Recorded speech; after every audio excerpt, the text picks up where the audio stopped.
Hello, hello. I feel like the camera's dirty. It looks really... Oops. Have to clean that.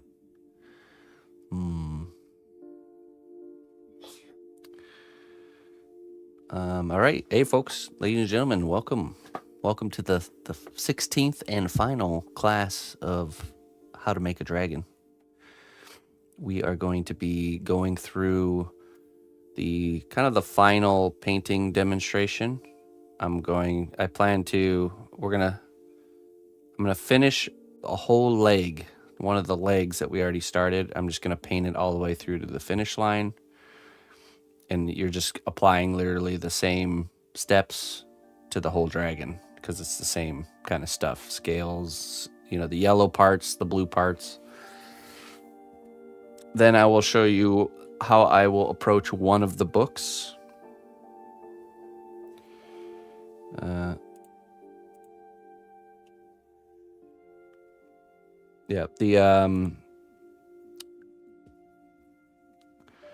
I'll do the kind of the face area a little bit, mostly revolving around the eye, just to kind of show you how I approach painting the eye and some little tips and tricks to make that process easier.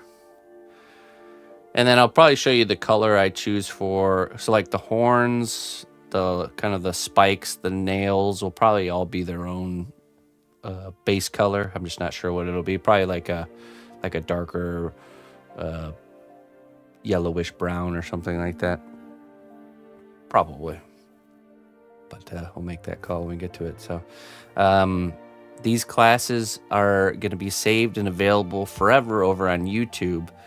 Unfortunately, Twitch has changed things to the point where we can't keep a ton of highlight content like we used to. They've limited it down to 100 hours of highlights and clips, which right now the channel has 328 hours. So there's no way we're going to be able to, we'll not be able to continue storing the classes on Twitch. So we'll just store them on YouTube. The lives will still be here, of course, but that's just something new they've changed. Okay. I believe I have the colors we used here. I always do this whenever I'm working on this is just the vessel of choice for the colors for this one, but I set aside the colors I'm working with on a certain piece. It's just so you don't have to play the memory game. I was going to take this wing off. Let me get those colors out. Brilliant blue. Except I think I set aside all the colors, even though we're not going to use all the colors. That's okay. Let's just get them out.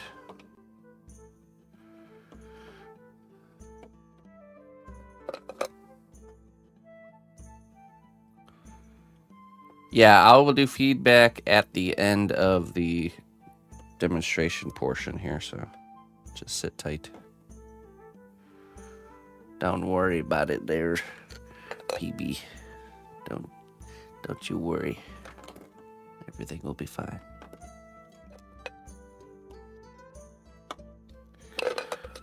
Okay. Purple tinted gloss. I grabbed purples, but we haven't used purples. There's a chance we might use purples while we're doing the working on the blues here.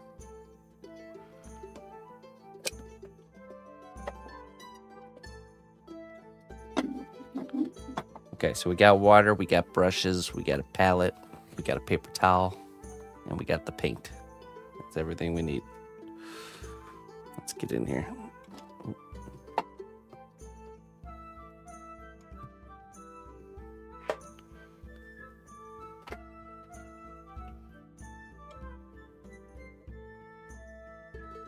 Yeah, look at that gray dragon. Let me get the filter set up here.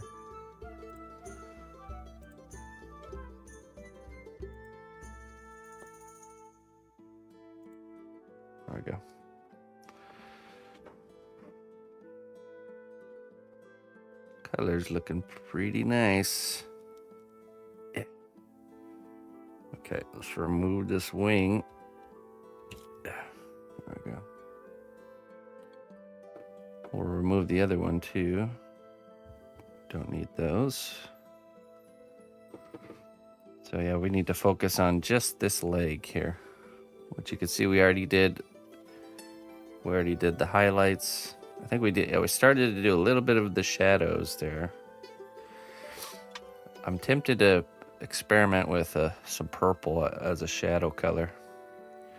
Maybe even this purple tinted gloss or this fluorescent purple. Let's try the purple tinted gloss.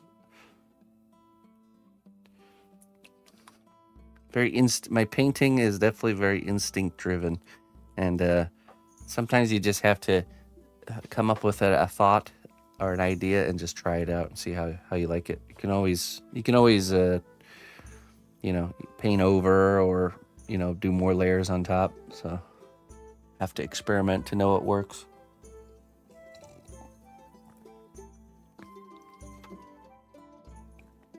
Okay. Such a strange consistency this is. A tinted gloss. I don't think I've ever used tinted gloss. Let's pick out a brush. Not too big, not too small. Seems like it's already thinned out. Oh no, probably not. Okay, we're gonna thin this out just a smidge. One drop of water.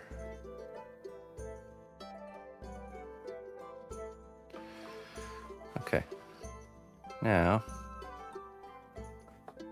I'm gonna paint it in the kind of the dark side of these scales, kind of pushing the brush into the deeper region.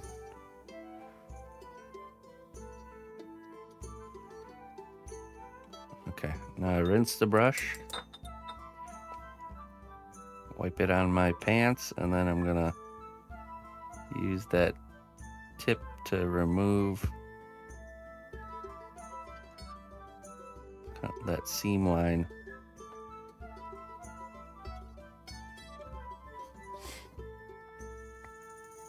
If you do that method, you have to be quick because otherwise it'll dry and you'll get like a little bit of a line. Handy pants, yeah. Make sure you're wearing your painting pants. Bring me my blue pants. Well, now, so you rinse the brush to get the paint off of it, and then you can't just go in with a soaking wet brush. You have to remove the excess moisture, but it's still damp enough to like feather out the edge. Because otherwise you'll get this line, this kind of hard edge, and then we just kind of repeat the process here. We'll just put the paint in there.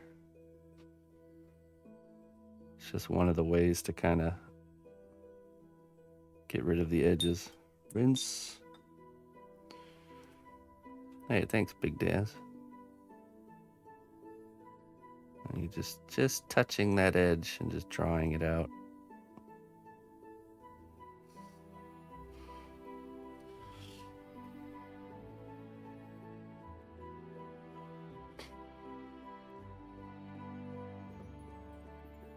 Well, okay, so the reason I don't use the paper towel is the paper towel almost removes too much moisture, okay?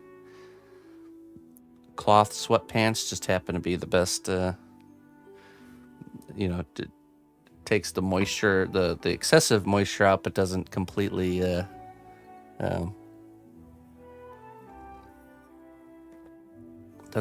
dry the brush like paper towel would. I guess you could use paper towel, but you gotta do it fast too. That's the thing. All right, let's see here.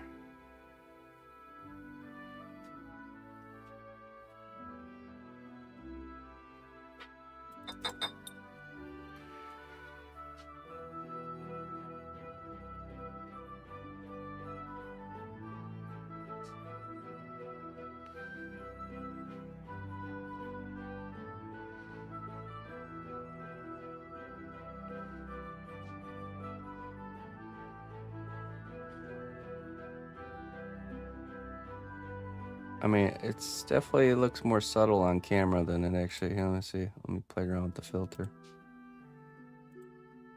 I'm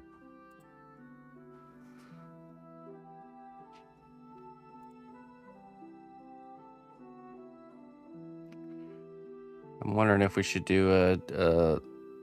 It is pretty subtle. No, you know, we can keep doing this more of this controlled way here. Or there's another way you can do this where you like, we kind of cover the whole area with the purple, and then we use a cloth to wipe away the paint, and that will remove it from kind of the higher spots and only leave it behind in the kind of like these lower regions. But we'll do it the controlled way here.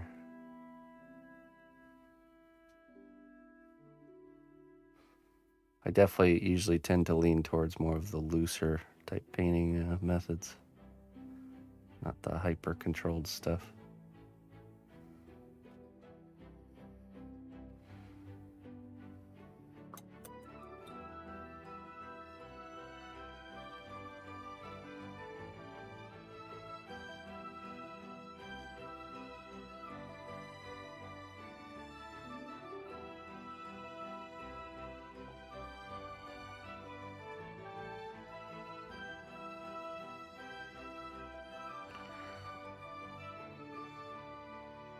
All right, I'm gonna experiment with this other fluorescent purple here. Let's see.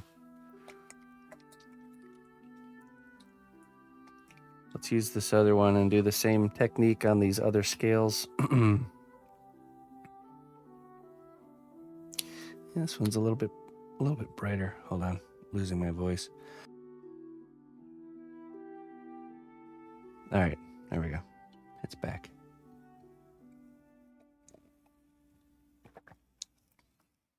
All right, now that I got this in the palette, it's actually quite bright. But all right, let's just roll with it. We can always tone it down if it's too much here.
I definitely like the color variation that brings in the purple.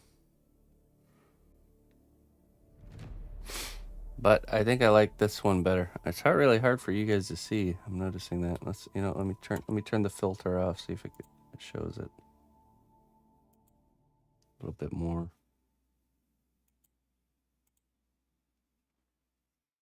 And the camera just has a hard time with that. Differentiating the purple from the blue. It's there, I promise. But I do think I like this darker one better. So let's do this. Let's keep going with this darker one.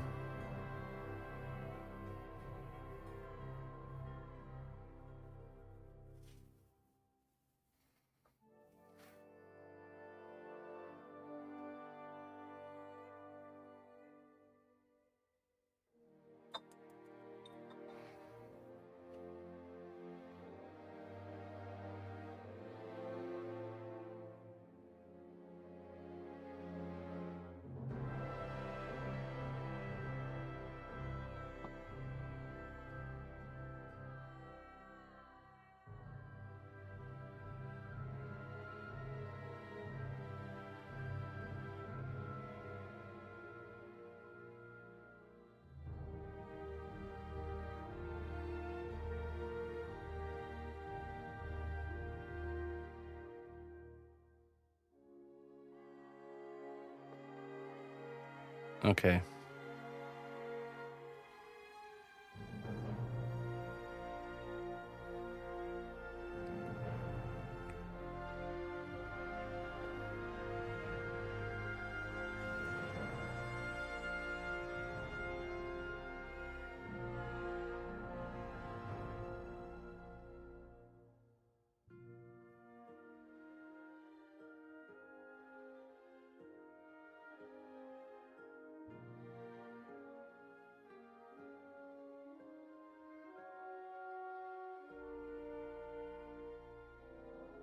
I'm gonna try and do 2 at once here. Risking it for the biscuit.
So when you're going and you're putting shadows in like this, you just want to make sure that it's almost like not too thick.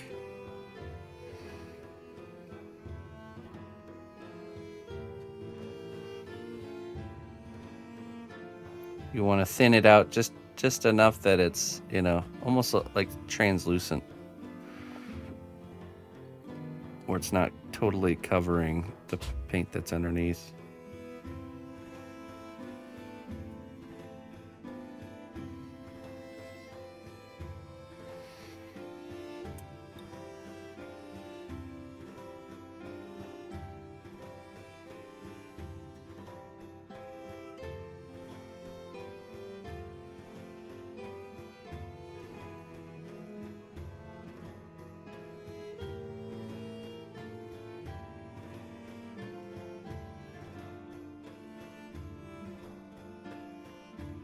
Okay, so I'll do that over this whole area here. And then we'll see what the next step is. Maybe another round of highlight.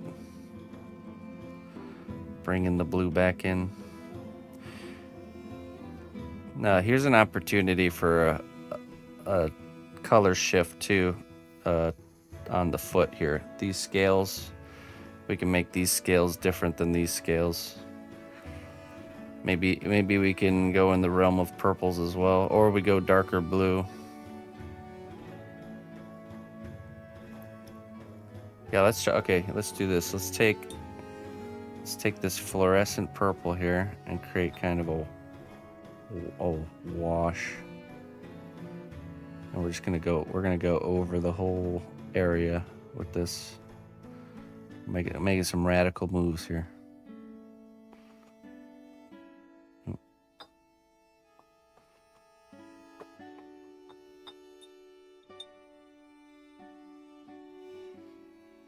Let's go.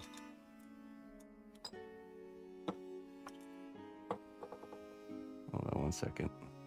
And get some more water.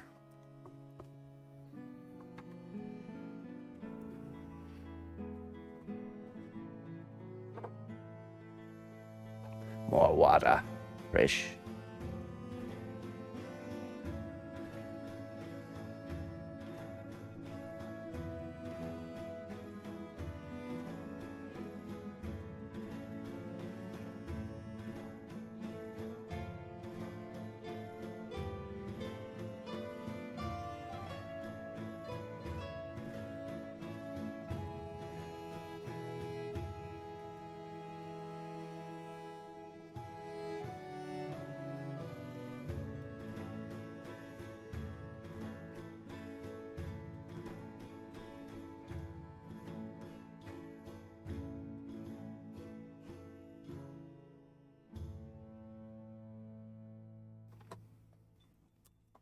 All right.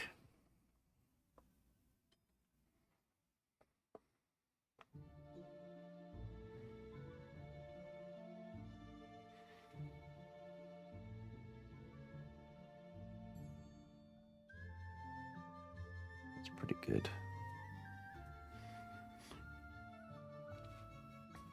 Okay, I'm gonna try not to get any on the yellow though.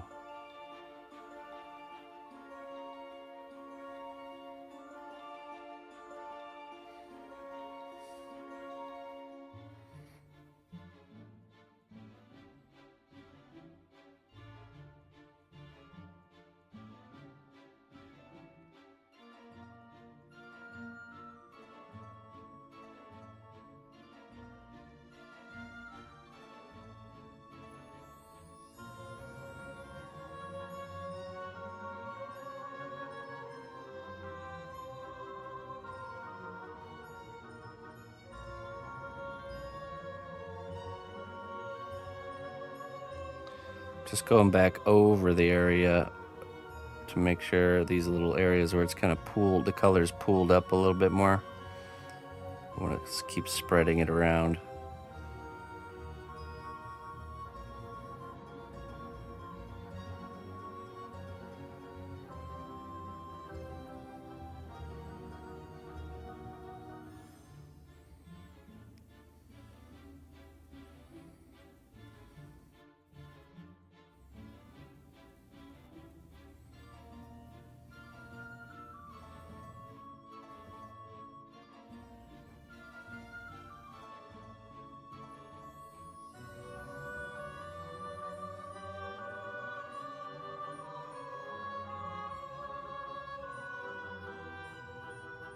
It's a fluorescent purple.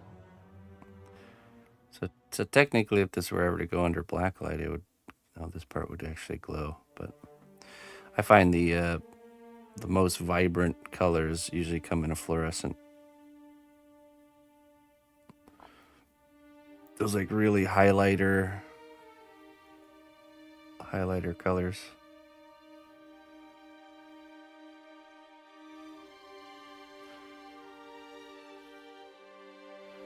Can really make with fluorescence, like when you paint orange fluorescent on top of white, you can really make it look like it's actually glowing.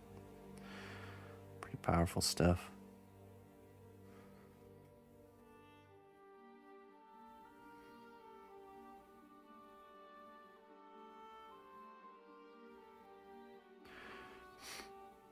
One of these days we'll get the perfect project to do like a double paint job where you're painting so it looks good in like normal lighting, but then also you turn on a black light and it's like a completely different side of the character, you know?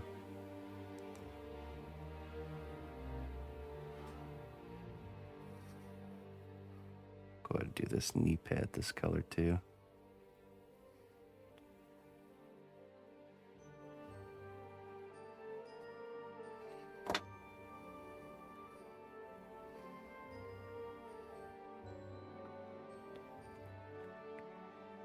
And what we can do is we could play around with like creating a gradient from like darker purple to a lighter blue, maybe towards the toes. I think it's considered a glaze, actually. I'm not too sure about the official terminology. I just call any type of paint you water down, I usually just call it a wash, even though I'm pretty sure this is technically considered a glaze, where you're just like you're putting like a really watered down version of the color over already established values, and it's just kind of slightly tinting it that color instead of painting over it.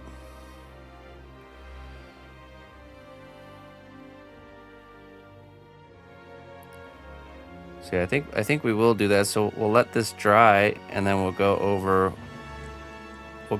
with more purple towards the toes and kind of feather it out, so it goes from like kind of like a deeper purple near the toes and then out to this kind of bluish purple up here.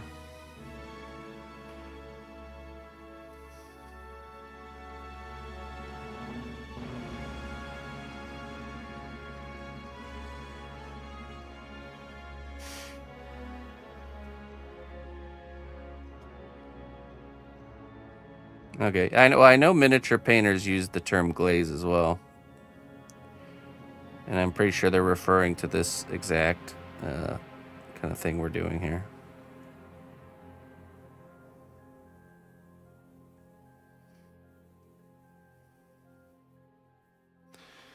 I just call it all. It's all hogwash. It's all hogwash. Impulsive creature. Hey, what's up, 18 Vix? Ah, brand recognition. Very good.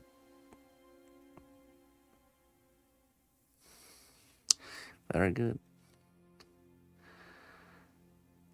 Okay, and then I could also see where we have towards the back here that these back scales have a little bit more of the purple, a little bit more of the darker purple, and then it gradually gets to this blue. So we have this nice kind of transition. So I'll probably just go in here and I'll just a little more heavily glaze these upper thigh scales. We're gonna glaze wash. We're gonna use my patented glaze wash technique. We're washing and glazing at the same time.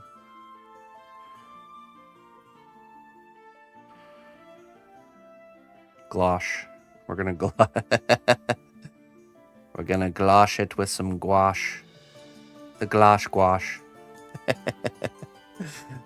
I need some gouache so we can make a nice gouache.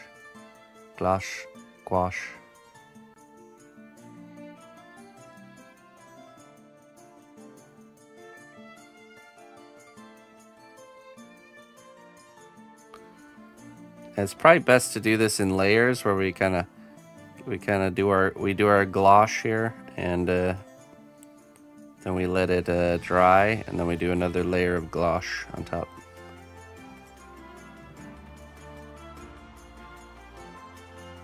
To really create that fade effect.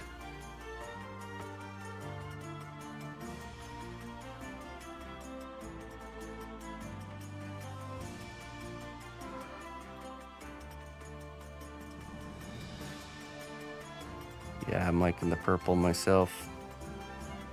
So as the gouache gets even less intense on your brush, you start to fade down to the areas that you want it to be less intense, so.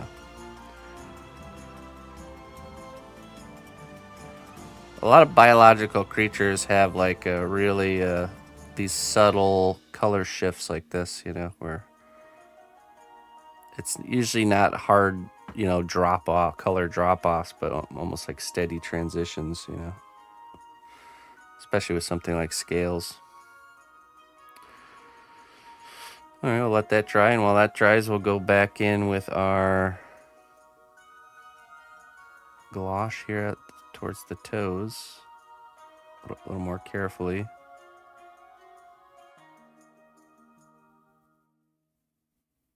We're just going to apply it a little bit heavier here.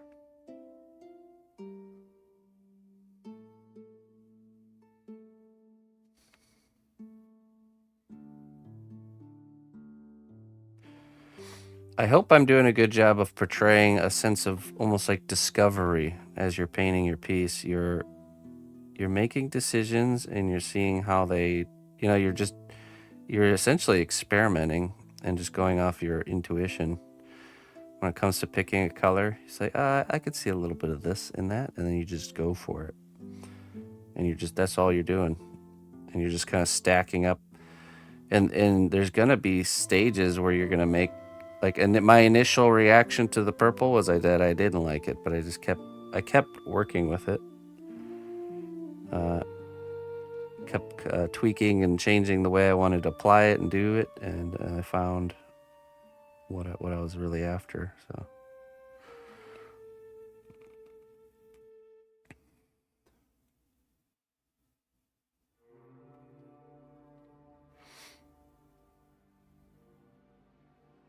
I think there's a lot of, I think that's what makes it a little bit difficult is I think sculptors specifically, you're always going to feel like you're essentially ruining your work with your paint work. 'Cause I think most of the time, and I was the same, your sculpting skills kind of improve faster than your painting skills. You wash multiple colors. You can. Definitely something to play around with.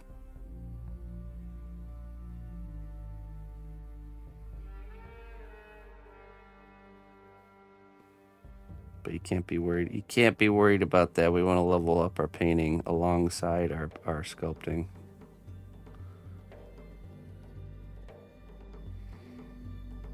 And really, it's also this idea that you can actually ruin your sculpture by painting it wrong, but you really can't, because you can just, there's always more layers you can kind of put on top.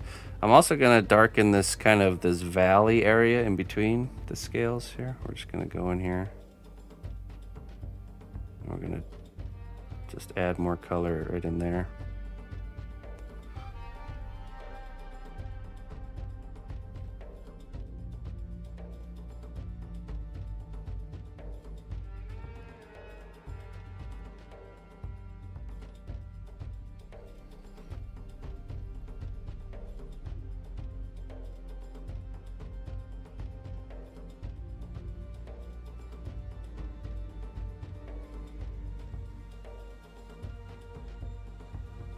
It is possible to ruin it 2 different skills though. Yeah, but not really. You can do a bad paint job and then later, paint over it and still do redeem it.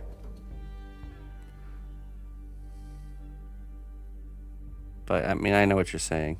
Yeah, it can feel like you're ruining it because if you're just beginning to start painting, but you've been sculpting way longer than you've been painting, it'll feel like you're ruining it.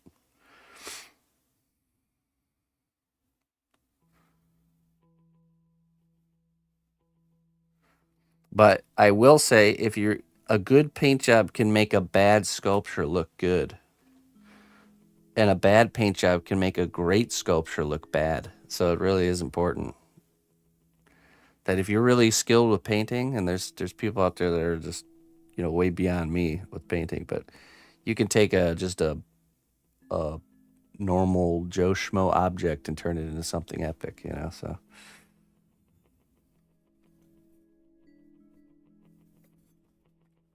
So we want the best of both worlds. We want a good sculpture and a good paint job. Complement each other. Okay, I'm going to go back in with this purple up again here towards the top where we want it to be a little more intense. The layer before has dried, so kind of each layer we add on, it's like stacking up transparent layers on top of each other.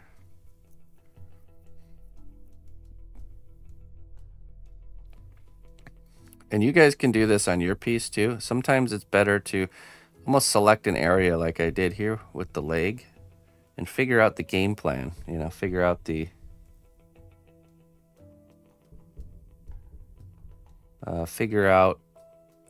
look and the method with the smaller area, and then go and apply it. Once you got what you want, you go apply it to the rest of the piece.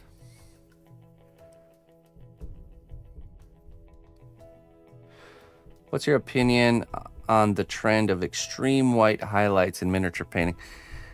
So there's a lot of really good things in miniature painting that can definitely help painting larger sculptures, but I'm not too big of a fan of the almost like comic book look. Do you know what I'm saying? Where it looks like it's a page out of a comic book that's jumping out at you. It looks cool. I don't want that style of paint on my paint jobs. I go for more of if you've ever looked at any collectibles, like sideshow collectibles or something like that, it's like you're making it's more of a 3-dimensional look than a 2-dimensional. It's not that really high contrast, forced shadows and highlights type of look. It's more of, you're kind of letting the sculpture speak for itself, and you're just you're just backing it up with color, and like using actual metallics and not the non-metallic metals and stuff like that. So making a 3D look like 2D. Yeah, exactly. Yeah, I really like looking at that stuff, but that's not the kind of look I'm going for with my work. That's why I try to look for things like any sort of texture paints, like that rust paint. If you've ever seen me use, stuff like that is what I really try to look for, where it's literally like a technique or a substance you paint on that makes it look like how it's supposed to look like. I don't need to spend 500 hours meticulously, painting every tiny little thing on the surface. I couldn't do that anyways. It wouldn't work. But there's definitely a lot to learn from them for sure. And I do appreciate how it looks. Just not for me. I have always wanted to, though, and I think I will at some point, produce a project and send it to certain miniature painting artists just to see what they can do.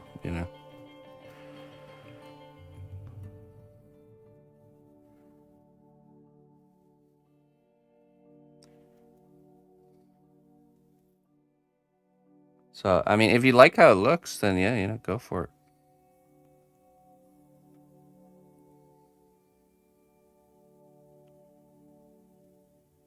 Actually, if you look up on YouTube, Sideshow Collectibles has some videos where they show a lot of painting techniques that they use for their collectibles, and it's really really interesting stuff.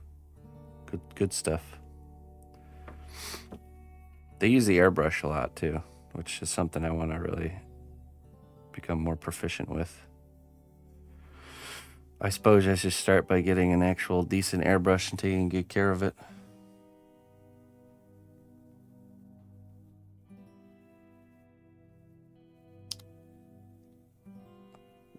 Yeah, that's another technique, where you like spackling in, like when you're painting skin texture, and we went over that with the last class where we did the spackling, where you take like a translucent brown color and you just kind of flick the end of the brush, and it just creates a real natural looking, almost like freckling look.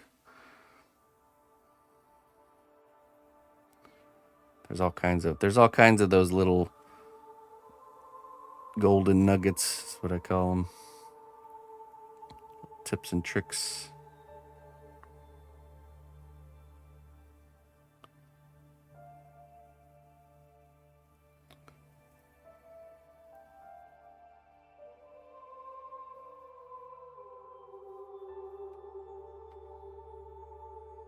Yeah, I like that we went with this. Okay, I'm gonna rinse my brush, and I'm gonna just kind of blend this line in a little bit more here. I wanted the purple to kind of trail into the blue a little bit, real subtly. If it's too drastic, it'll just kind of stick out. So, but yeah, I agree. I like how this is going. Okay, so at this stage, it's looking pretty good. I could see cleaning up kind of the edge of this area. Make that seam line a little bit more crisp. Maybe we'll do that. Kind of load up our brush. We'll just go in really carefully here.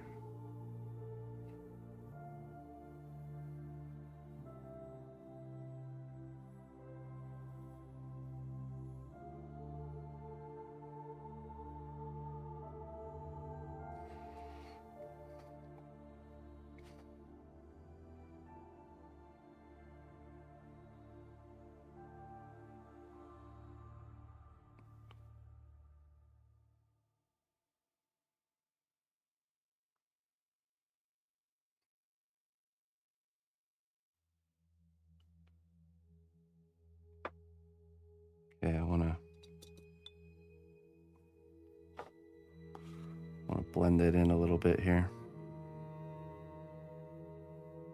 I did the rinsing brush method there really quick. Rinsed brush blending.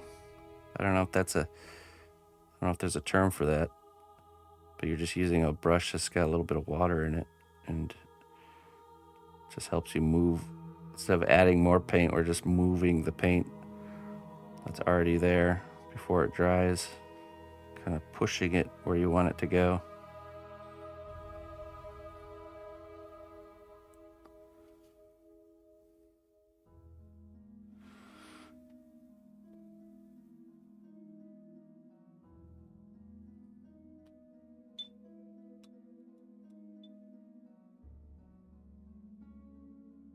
Cleaning the airbrush stream.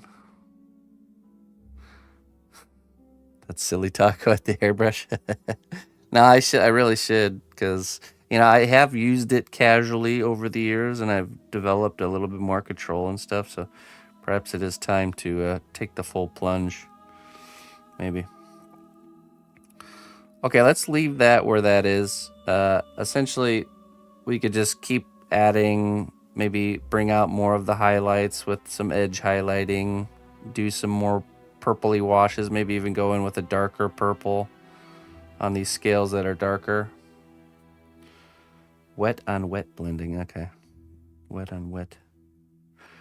What I'm gonna look at now is this yellow area. What are we gonna do here? So we've already done 2 layers, the base color, and then we did a dry brush highlight. So now we're going to go in with a wash color.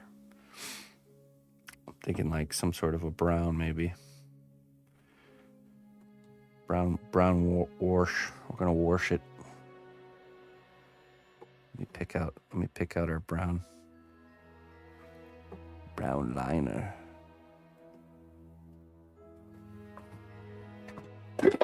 Oop. We're going to wash it.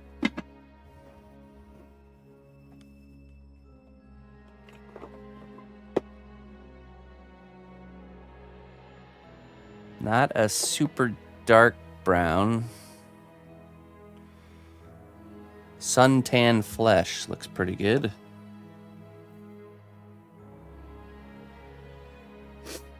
I've got 2 of these sculptures. What do you mean? Nope, just 1. Now let's talk about effect paints here, because the world of effect paints is pretty awesome. Let's get it. So we're not going to be using rust on here, but let me just show you. Let me grab something. We got purple, blue tone, maybe. Not green.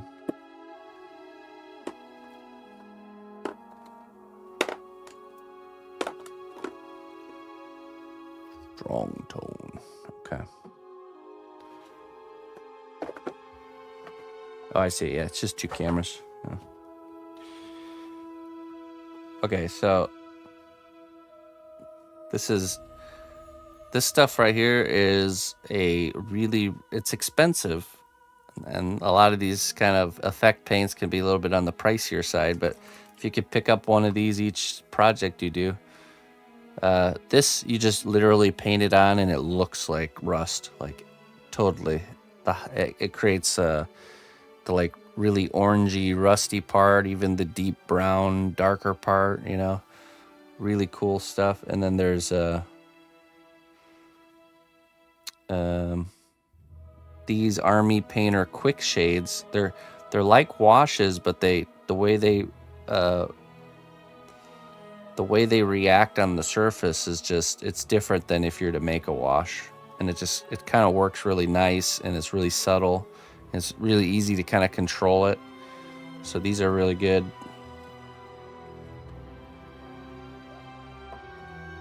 And there's all kinds of stuff out there. There's even different paints that will you paint it on there and it creates a fine texture on its own. Yeah, the world of what do we call those? Effect paints. There's tons of effect paints out there.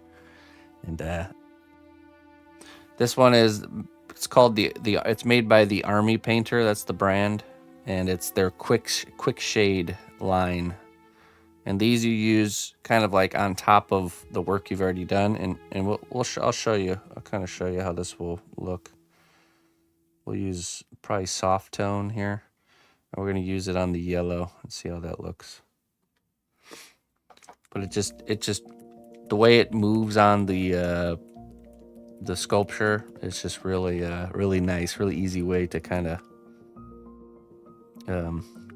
get some darkness into the deeper areas. And it moves. I used to do oil washes before, which is like you paint the base layers and all the highlight layers with acrylic, and then you get oil paint and you thin it out with mineral spirits, so it's like really thin, and then you do a wash with the oil paint, which is nice, but it just takes a long time to dry. Usually you'd have to wait a whole day after you do an oil wash for it to fully dry so you can move on.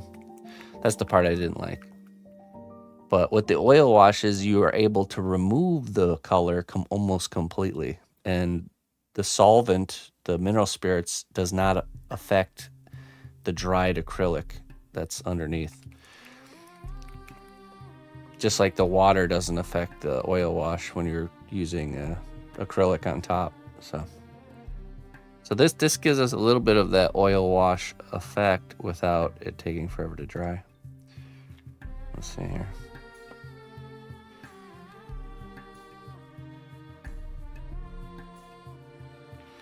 I'll show you how this color looks here.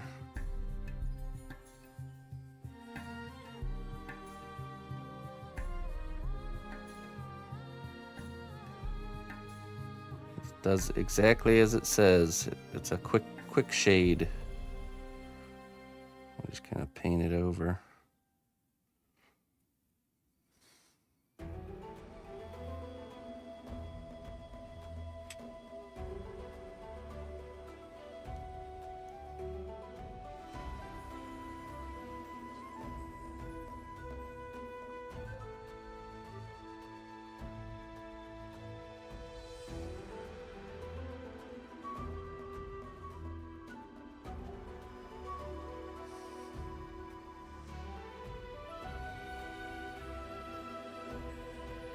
And it's the same thing as doing these glazes, is you can let it dry and layer it up and get it to be darker in some areas.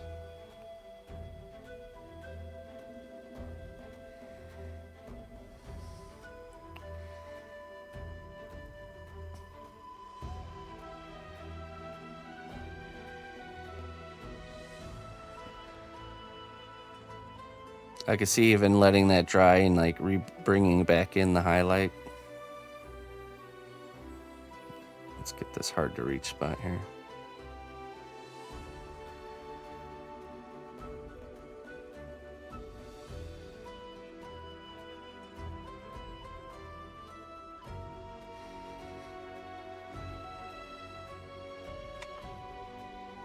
All right, let's put on a nail color.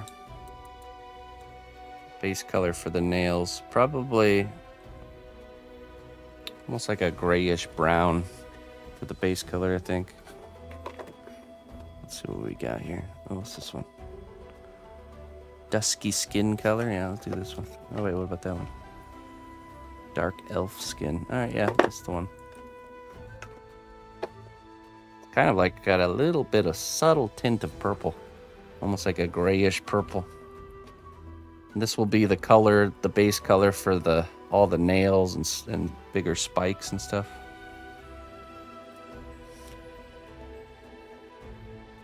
Ooh, clogged.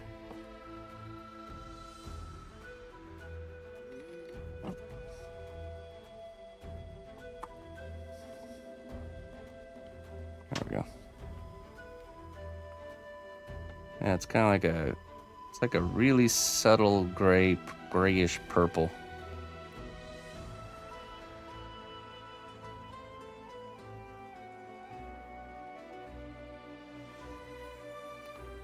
I didn't dry my brush completely. That's going to give me some issues here.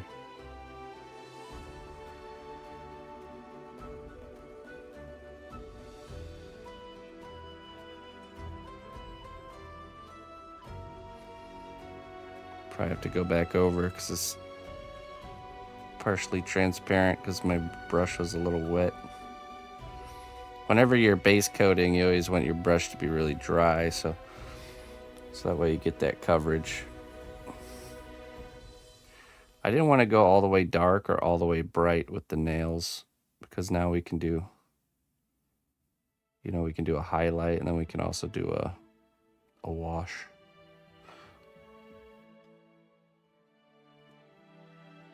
A gloss.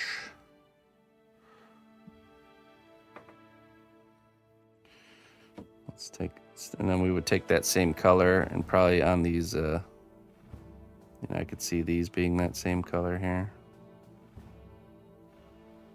Face.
Good, I like that color. Okay, and then probably the horns will be the same.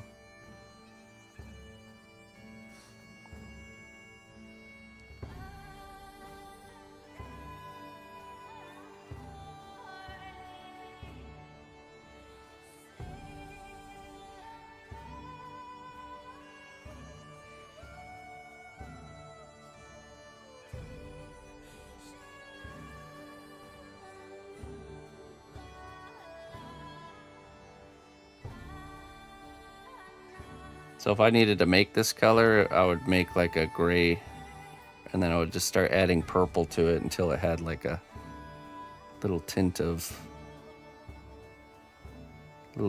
of purple, purplish gray.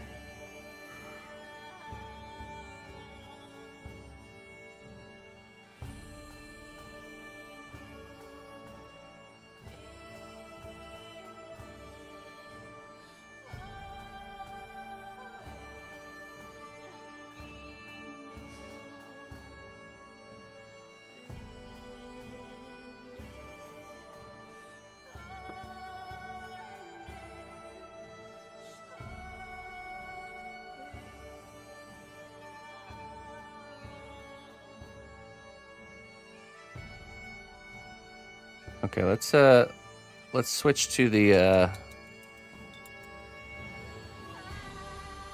eye, how we're gonna deal with the eyes. That can be a tricky area.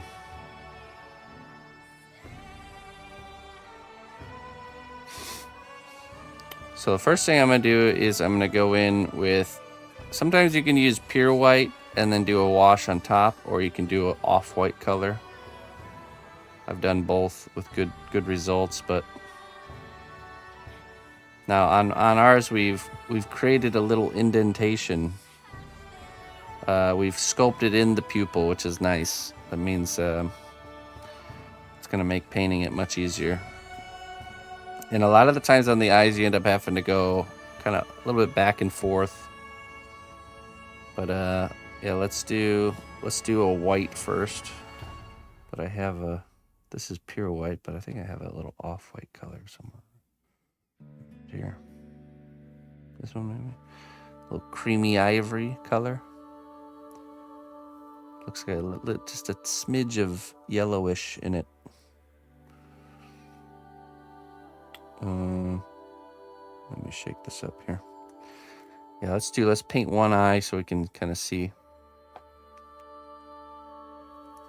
see how that process looks. And then we really got to get over to the book and paint a book.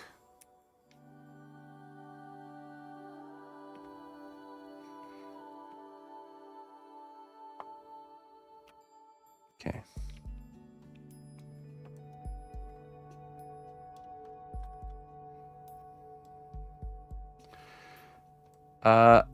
I can't say for sure.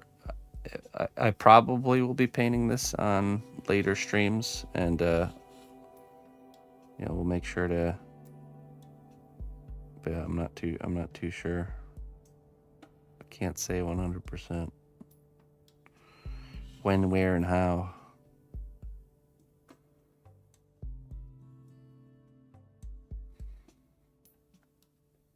Okay, so we're just carefully working in the white.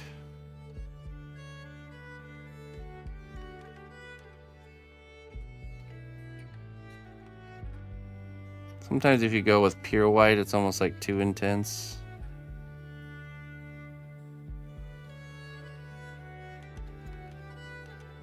Now you have to be careful not to go all the way into the edge, because it just looks weird if the underside of the eyelid gets white on it. It really looks weird.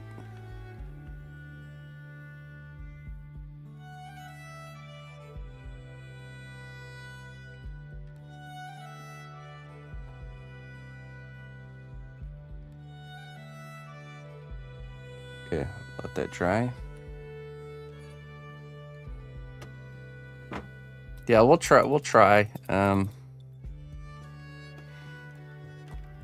Let me see what's the schedule look like? Oh, well, yeah, actually, so technically we have 2 weeks before our next class starts. So I think what we'll do is the next 2 Sundays will just be like workshop class days where we'll actually take this to the finish line. All the instruction is done, and now we're just going to execute, kind of thing.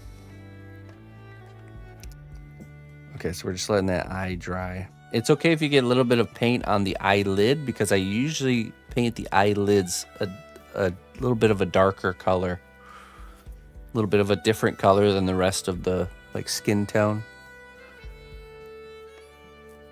Yeah, I think that's what will happen. Thoughts on traditional sculpting versus digital plus 3D printing for physical objects? I have a lot of experience with digital, but want to get into clay sculpting.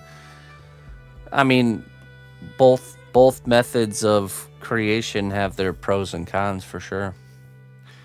I think with traditional, you are not restricted by what the technology is able to do, whether it be scale or, there's a restriction there, I don't know how long there will be that restriction. But I think it's always more free to sculpt traditionally, because you can, I could just decide right now I'm going to sculpt a 3-foot character using my hands. You can't print that. That's not how it works. So, but at the same time, there's a lot of things 3D printing. With digital medium, you can work a lot faster and produce results quicker, really good results. So, thanks, Arc Knight.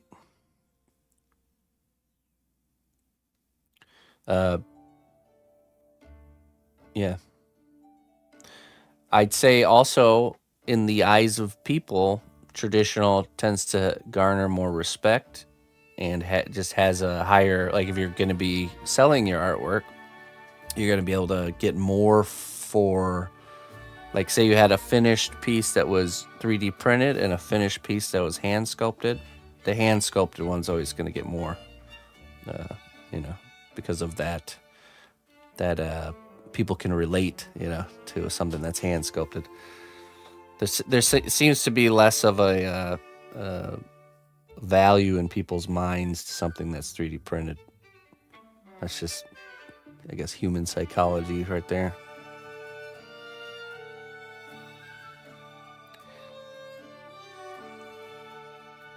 I guess it depends on what's your objective for your artwork.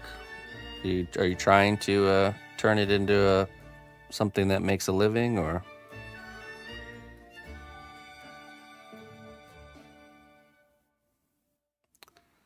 And you know, everything that we make with hands is going to always have that almost like a soul to it. Not that traditional or that digital can't have that, but it's like those small inconsistencies and almost like human error can breathe life into the work. So I always encourage digital artists to try to infuse that into their work by, you know, turning off the symmetry mode every once in a while, you know, doing stuff like that. I think can really help. It's like when something looks almost too perfect, it has like almost like an opposite effect. I don't know. Okay, so we're gonna go in with pure black now, and we're gonna paint in the pupil. This is the tricky part. It's getting the pupil in there. But because we had made an indentation for the pupil, we can use the edge of that to really get a nice crisp looking pupil. And then we have to decide if we want to do the iris and how we want to do it. Okay.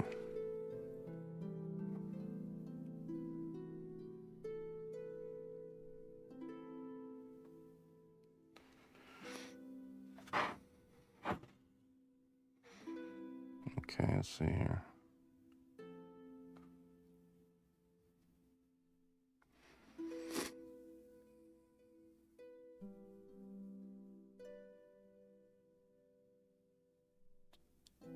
Well, there you go. It seems like you have your answer. Your objective for this is to do something that you enjoy, and and I think most people enjoy building with their hands over hitting print on a machine, you know.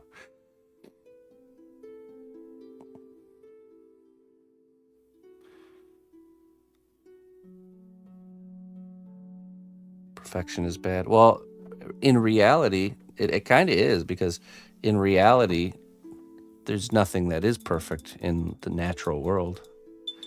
Everything is a little bit misshapen, and nothing is perfectly symmetrical. There's no straight lines. You know what I'm saying? Like it is more connected to reality by having imperfection to a certain level. Obviously, if you have too much, then it's like, okay, that's just bad artwork. So, but yeah, I mean, digital has advantages as far as like I've seen some digital artists making a good income from creating like a Patreon where they create digital models uh, of tabletop minis and stuff like that, and they kind of just they have subscribers, and they're able to essentially create a product that they don't necessarily need to produce. They're creating the file, and then the file is the product. But a digital file, to reproduce a digital file, it doesn't take anything. You know, you just copy pasta, you know, copy paste, boom, it's done, you know. So besides Nicolas Cage, obviously. Yeah, the perfect specimen. Maybe he's not from this natural world, natural plane of existence. Hey, Lucho. Hey, thanks for popping in, my friend. Okay, so we got the pupil down. Let's see, it's looking pretty good. You know, there's a little bit more. Hold on. Let's see here. There's a little spot. I just kind of put the brush in the cavity, and then kind of swirled it around, trying to use that sculpted edge to our advantage.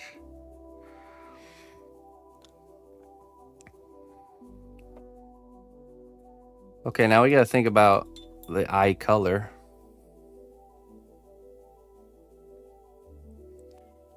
I'm not sure.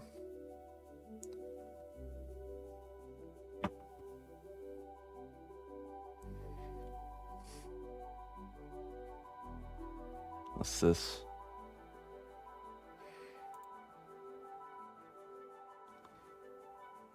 Yeah, those are nice. Probably made with glass or acrylic. I don't think those are painted. They could be.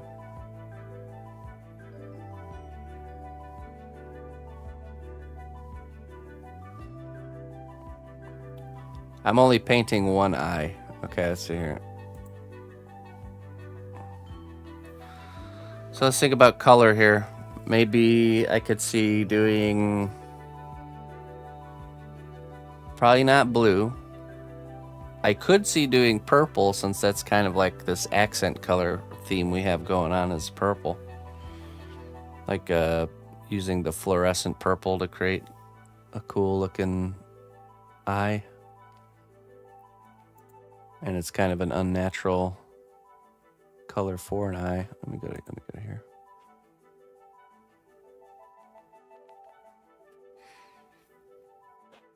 Or maybe something more subtle. Maybe like an orange. Could see orange too.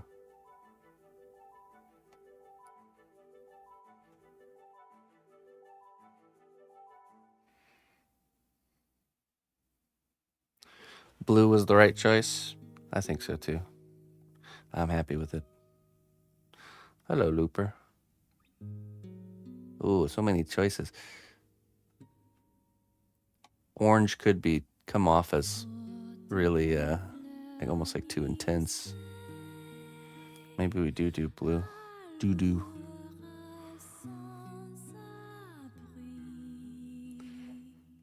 Okay, so let's pick our middle color, not the highlight and not the highlight color and not the darkest color, but the middle of the road, which we're gonna go with this surf aqua color here. It's okay if we don't like it. We can always paint over it if we decide we want a different eye color, but we're making a decision here. I think it could, the blue tones can work because it's in the middle of the face, which is yellow. So I'm gonna get it watered down just a little bit so it kind of moves easier.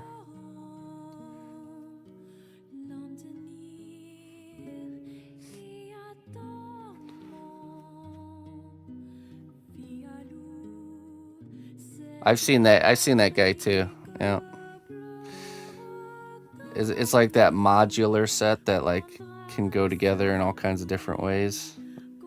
Okay, so we're just gonna try. I'm looking at like a 1 brush thickness to start. So we're just gonna go around here. This is why the sculpted pupil really helps.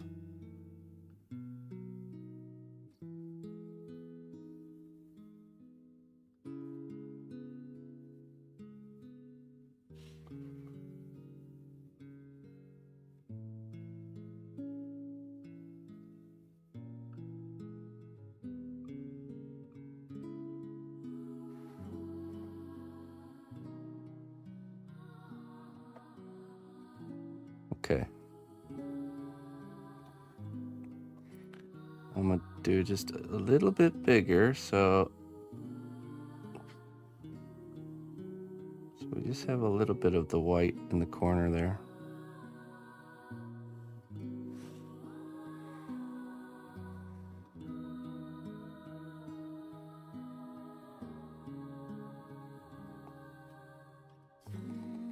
There we go. It's okay if you have to go kind of back over with the white if you kind of go too far. Back and forth.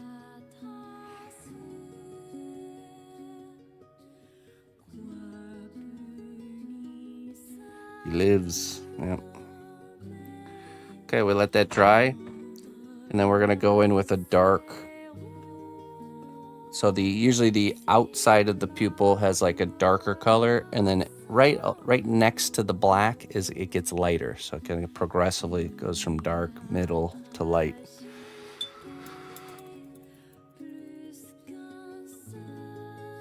emerald green.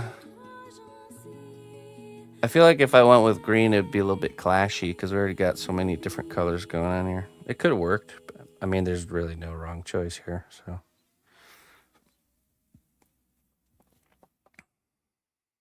all right, let me grab coffee while that's drying.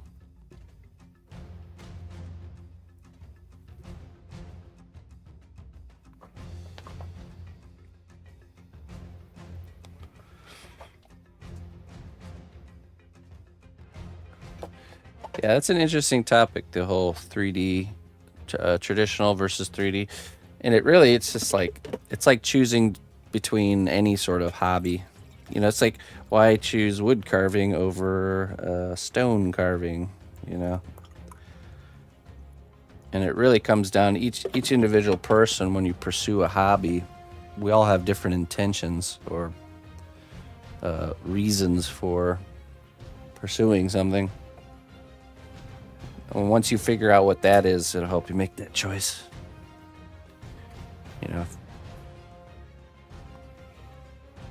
Try both things. If you're having a hard time deciding, we'll try both of them and decide which one you like, which process you enjoy doing better.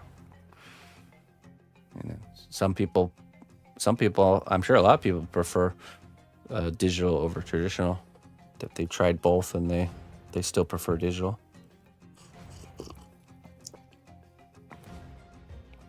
I have tried a little bit of digital, and I could definitely say for sure I prefer traditional.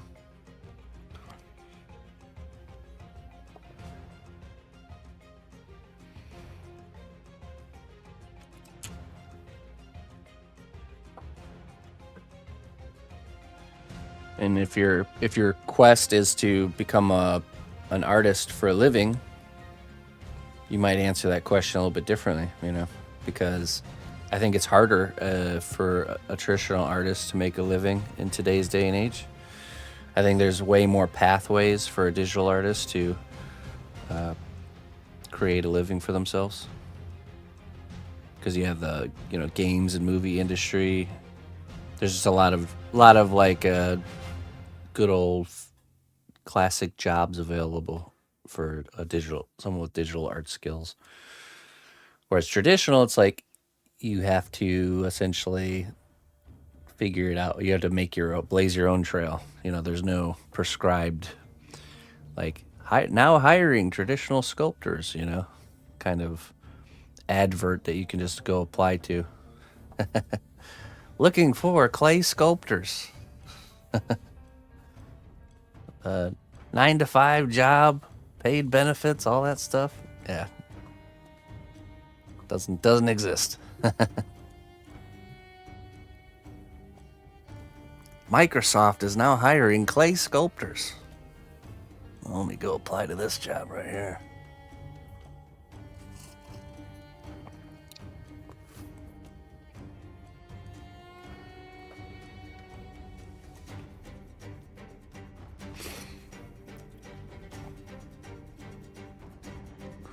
Been a winemaker for 7 to 8 years. Went to art school, tried a 2 double major in sculpture.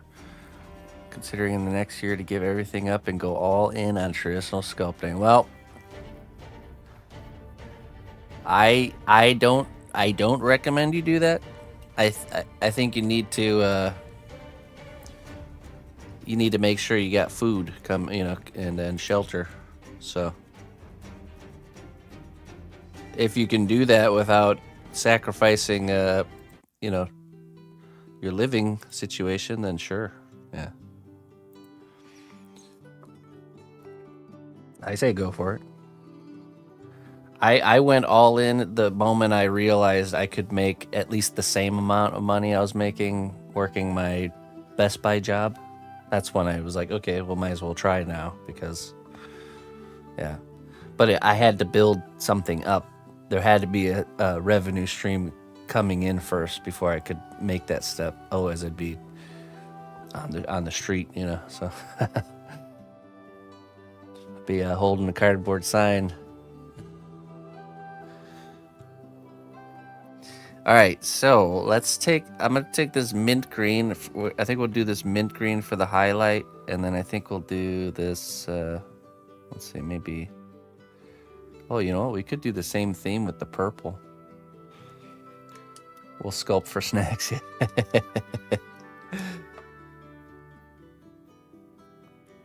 Yeah, right. You got to build it to a tipping point, and then the tipping point is when you can look at your income coming in and say, okay, this is enough. I could live off of if I had to, you know, kind of thing. And once you get to that point, then it's like, okay, now let's try to pursue this full time.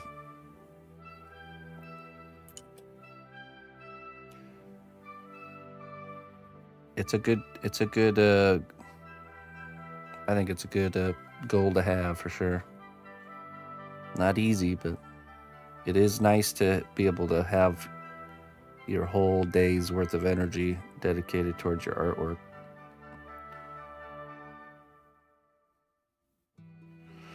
Okay, so I'm taking this purple, same purple we used on the scales, and I'm just going around the outer edge of the iris here.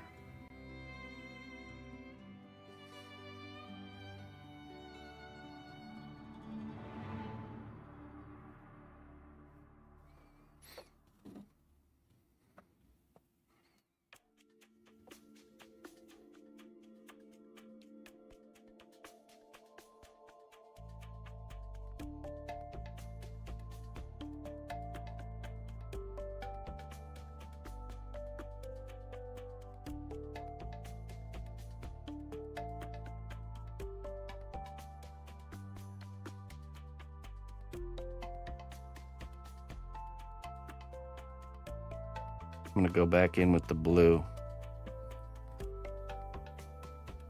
So instead of blending that line out right now, I'm just going to let it dry, and I'm going to go back in with the blue and like kind of bring the blue back this way and make that line even smaller. So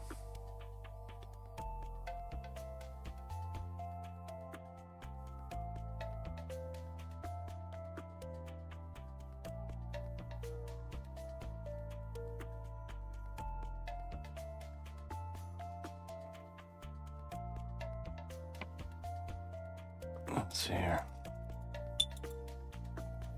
Let that dry.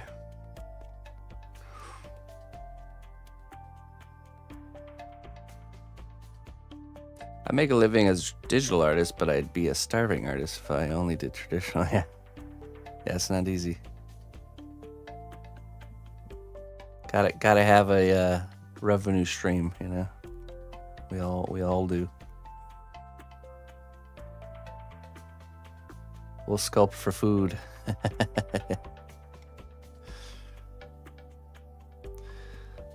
I fought digital because it was easier and I wanted to get better. Digital stops me from knowing if I'm getting better or if Procreate is doing the heavy lifting. I've gotten better in 5 days of digital than months of traditional. I prefer traditional full stop, but I'm now addicted to the feeling of progress. Yeah, and quick progress, and it can be humbling to be bad at art again, essentially, right? To go to for me, I'm going through the same process myself because I'm trying to do more drawing, you know. So I'm trying to commit to doing like a sketch per day, just one sketch, you know. And there's like a rude awakening or a humbling process of like, oh, I'm not good at this. Start over, you know. So yeah, I get what you're saying. Totally. But the humbling yourself is a good thing too, because honestly, if even with your best art form that you're really good at, if you're keeping that mindset of that I could be better, then you'll continue to grow. And as soon as you get a little bit prideful in your work and you think you've, you know, got a lid on it all, then you stop growing. Then you're like, all of a sudden, there's no more growth.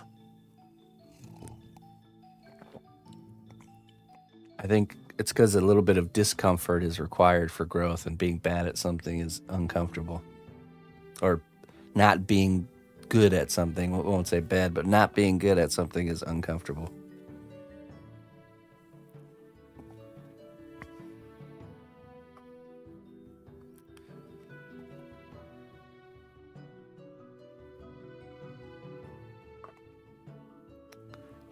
It's like the same kind of energy as what it takes to admit when you're wrong about something. It's just, well, just maybe humbling yourself is uncomfortable, but so beneficial. Isn't that crazy? Extremely beneficial.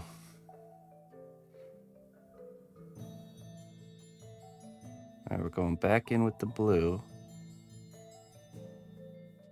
And I'm just pushing, so we just have like a thin line on the edge there.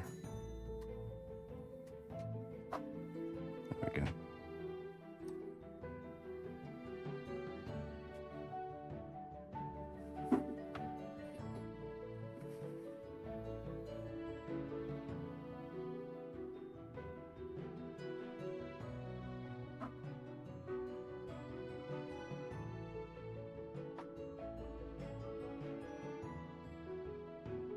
Okay. Let that dry, and we're gonna do this mint green on the inside edge to do like a highlight. And then maybe even a little bit of white. Now with the eyes you can do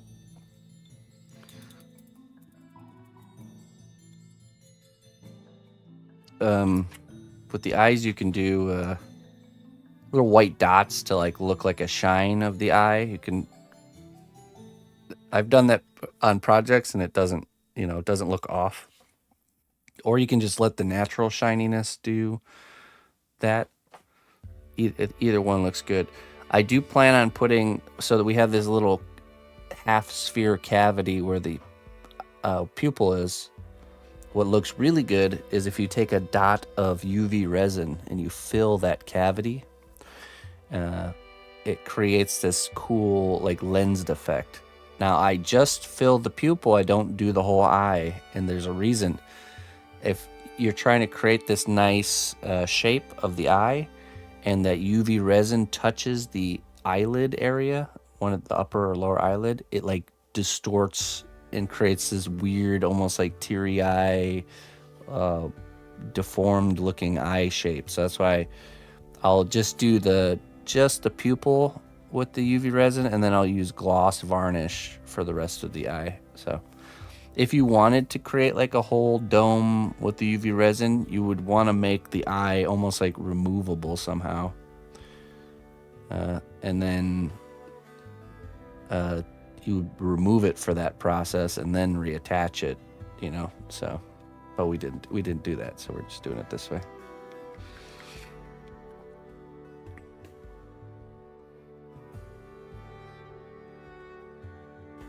It's not terribly noticeable, but it is, yeah. It's not something you want. Definitely not an effect you want.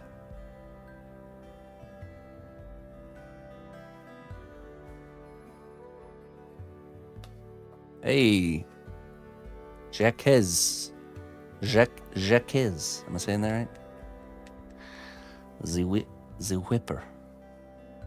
That was the Whisper Whippy Raid. Hey, thank you. Welcome, Raiders. We're doing a painting class today. Come on in. I've been teaching how to sculpt this dragon start to finish, and now we're in the painting stage. Notifications are off during class because these are the live streams are saved as recorded videos. So, but I will be thanking everybody if anybody, tips or subs or whatever. So just so you know. But yeah, so we have this whole start to finish process saved in a YouTube playlist. You guys can go check out if you want to learn how to sculpt a dragon. We're gearing up to start our next class, which will be how to sculpt a robot, and that starts on the 23rd of next month. So I've just showed, we went over this leg right here, and now I'm doing the eye and then we're gonna paint one of the books, and then that'll be it. The rest will just be kind of homework. Because once you know these 3 areas, you can just kind of fill in the middle parts. It's just a lot of the same stuff. So, but we're about to do the highlight on the eye here with this mint green. But I appreciate that they're whippy. What does whippy do on stream? If someone would be so kind. I think it's the first time I've been whippy rated. Oh man, it's a little bit really clogged. Is it a book dragon? Well, the idea is it's kind of like a young dragon that's been maybe raised by some sort of wizard character. And so this dragon, you know, like kind of like how a cat does, just climbing around on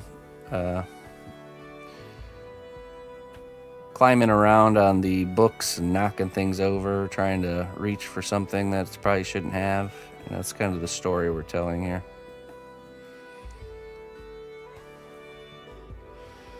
Couldn't you also make a dip for the whole iris and fill with resin? You could, yeah.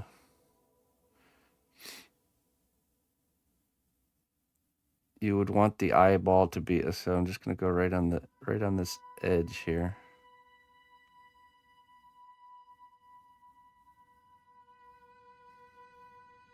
I'm gonna go a little bit wider because I think we'll do a little bit brighter too.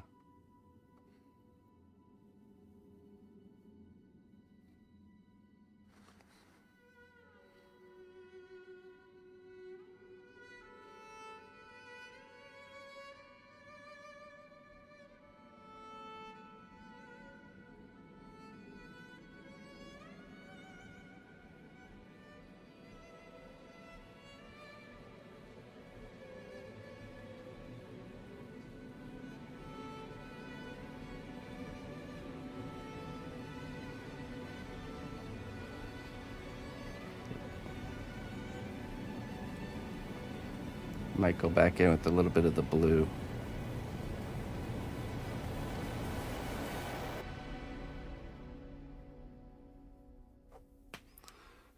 Well, you're in good news. You don't need a kiln for this clay. It's oven cure. All you need is a kitchen oven. No kiln required.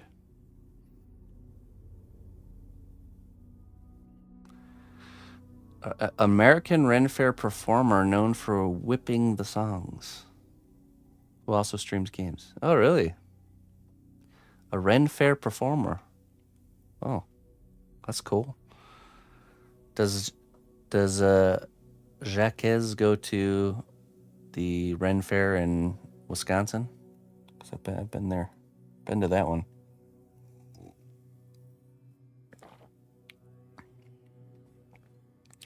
I've done eyeballs before where I actually sculpt the iris and the pupil, and then I fill the whole thing with UV resin, and it looks really good.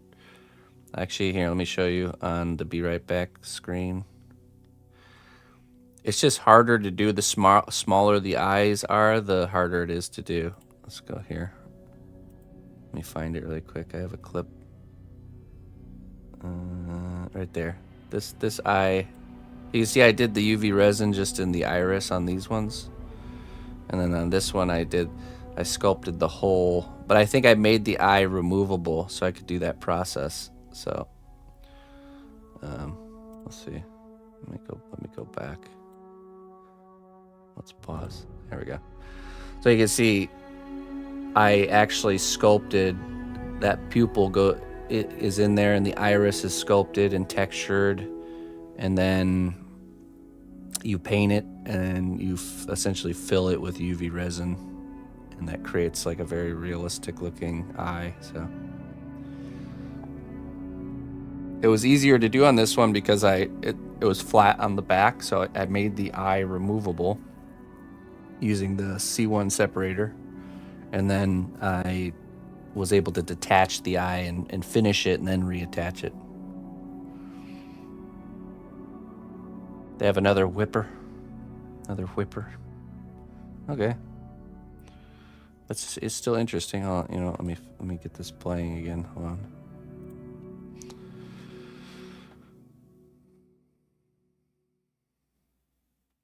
Did I use red threads for the lines? I've seen that technique. I don't think I did with that one. I think I just used paint. Just really carefully applied.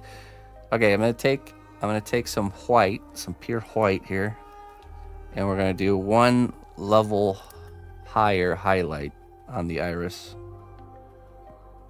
Oh, well, that didn't come off right.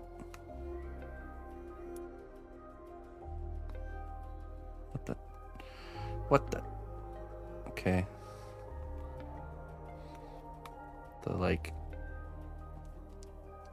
That part's not supposed to come off like that. There we go. Haha, magic.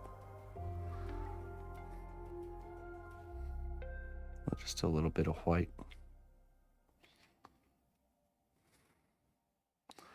Betty White. A little bit of Betty White. I'll go with this color here. And a little bit of that. I'll just get a highlight.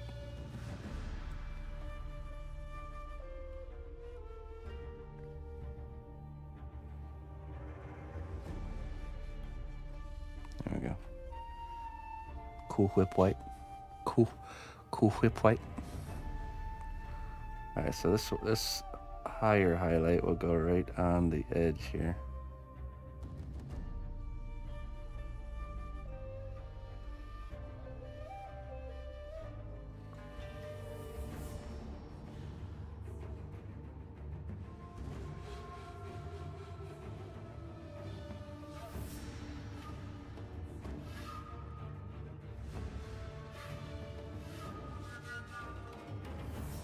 And you can get in there with a fine brush and do like the texture of the iris if you want to. Sometimes it can look almost like too much if you do that. I'm going back in with this blue to kind of clean up this line right here.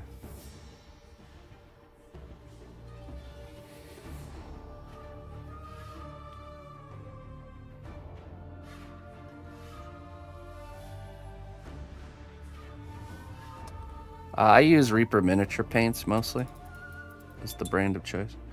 I'm gonna go back in with black to do. There's a little bit of the iris color got into the pupil, so we're just gonna go back in here. Clean that up.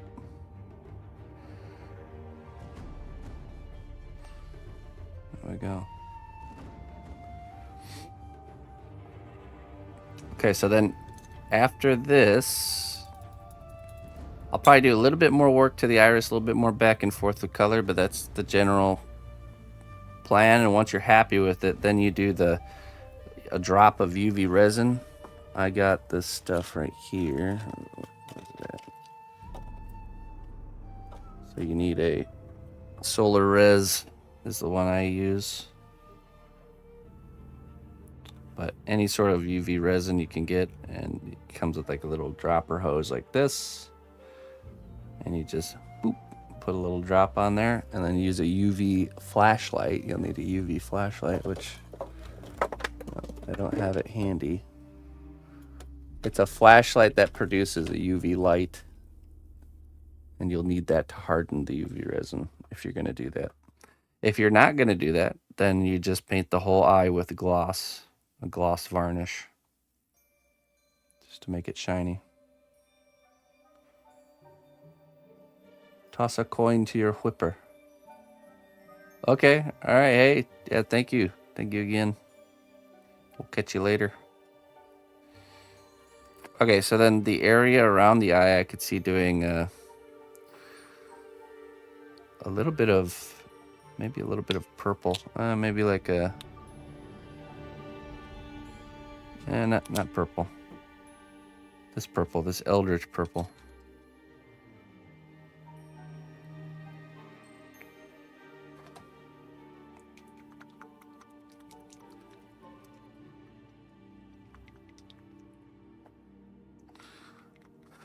UV nail dryer. Yeah. I have a really nice flashlight that produces a really powerful blast. I just have no idea where it is right now.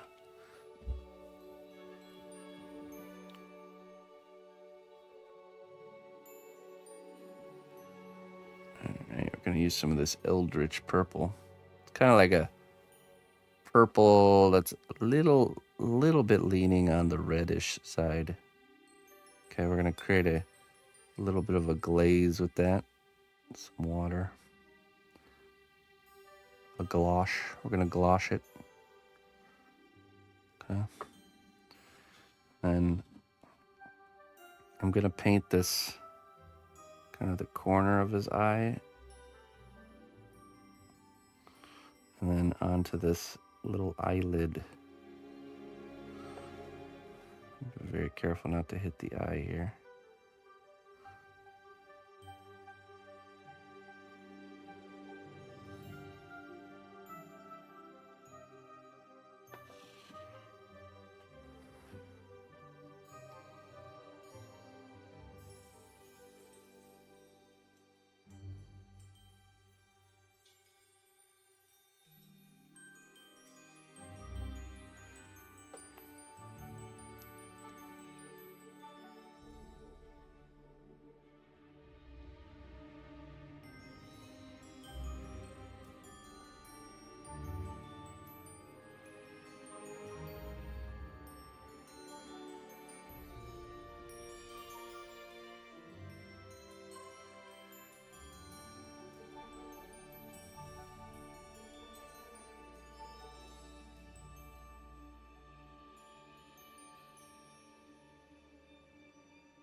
There we go. Make it a little bit more glossy. I think I'll do the kind of the skin around the whole. So I'm making it thinner. I want to go do the skin around the eyelid here.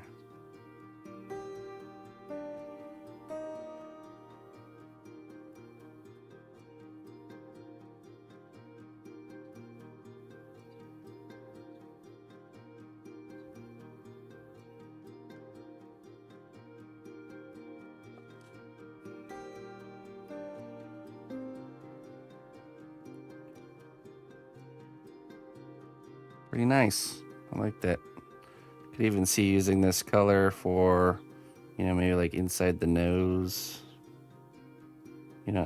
Any sort of part that's supposed to be more of like a interior flesh color. We all have an interior and an exterior flesh color, right?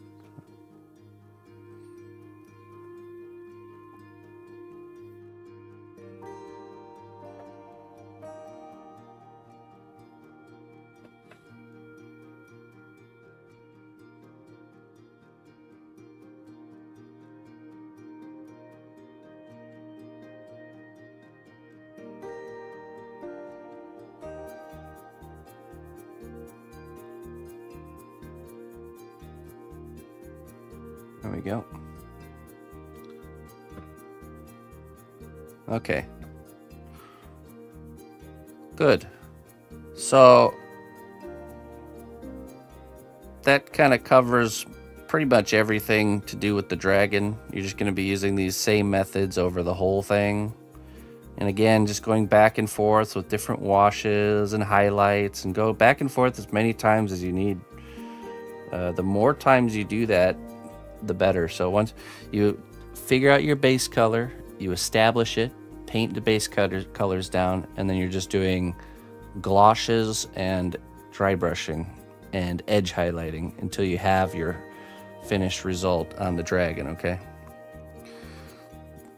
And then wait till the very end to do anything with like the UV resin or to do the varnish coats and stuff like that. We didn't get a chance to go over the books today, so I will do a book painting. We'll do book painting next week. So we will have one more kind of like mini lesson where I'll just go through and paint the book, and then we'll jump into homework and just get this thing finished. So after we get done painting the book next Sunday, it'll just be kind of like a painting workshop where we're just going to really work through this and push it to the finish line. So, but I think I've demonstrated enough tools that you guys can use to paint your dragon and get it looking really good. So, yeah. Let's switch over to feedback round.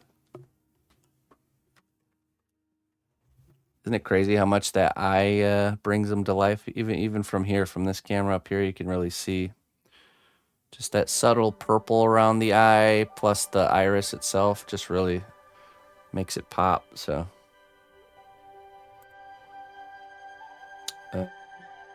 okay, yeah, and just in case anyone doesn't know, like I said, this is a class, and each week you guys are able to submit your work on Discord. So join the Discord, and I will look at it and give you feedback. You can follow this class, which is how to sculpt a dragon, the previous class, which is how to sculpt a woodland gremlin, or you can gear up and get ready to join the next class, which will be starting March 23rd. No, we're in March. Yeah, March 23rd will be the start of the next class, which will be how to sculpt a robot. So if you want to join us, I'll be making a video that will outline all the materials you need. You'll for sure need some clay, and you can check on Discord. There's like a basic material list that you should get. Could someone please direct me to the cnotbusch kingdom? Which direction is that? Mr. Brightside, thank you very much for chipping in. We do have a class fund. These classes are free and available to everyone because of you guys supporting the cause here. So thank you, everybody who has chipped in. And if you want to chip in to make these continue to be free and available, I very much appreciate it. So. You got vids on YouTube for making this? Yes, start to finish. This is available on YouTube on a playlist. There's so far 16 like 2-hour sessions. So it's really thorough. It's not like a 10-minute video you can watch and be like, "Oh, I know how to make that dragon." No, the idea is you get the materials, you follow along as best you can, and then every week you work on your piece, you post it on Discord, which we're about to do here. Let me see here. Let's go here. You post it over on Discord.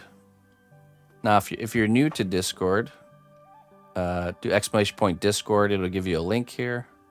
You go to the rules tab. You react to the rules. That'll unlock all these channels here on the side. This is the one. This is the section you want. This is the cnotbusch school section. If you go to general class info, this is where you'll find info as far as the basic. Here's the basic list of materials that you'll want to get. Okay. And here's like a starter set for paints. Just some basic class information. Okay. And then here we have the dragon class. If you're following the dragon class, you post here. If you're following the gremlin class, you post here. And we'll add a robot class once we're there. And then you can come here and check out our students that have decided to follow along the gremlin class. I'm sure we'll get some dragons soon because we're approaching the end of it right now. But there's a lot of really cool. I think everyone that's followed along, every single one produced a successful result. And I'm totally confident that anybody can do this if you just follow along and try your best. So, all right, let's see here. Let's go start with dragon class. I think ! Fun gravity. I don't know if I have it set up over there, but let me turn this off here. Soldier Dude, what do you all think of the size of the scroll? Thinking I went too big. All right, let's see what we got here, Soldier Dude. Oh, hey, I like that. I think it fits scale wise. Yeah, man. Now I wish I had made a scroll for mine. How can I enter the dragon class on Discord? Are you on Discord and you don't see the dragon class? Like you don't see the... Because that's... I think there's something Discord does where you have to like show all the channels. What is that process? Isn't it like in the settings or something like that? Yeah, there's something you have to do on your end if that's happening. Oh, let me see. Let me check really quick. Profile. Maybe it's at the top. There is channels and roles. Okay, at the top.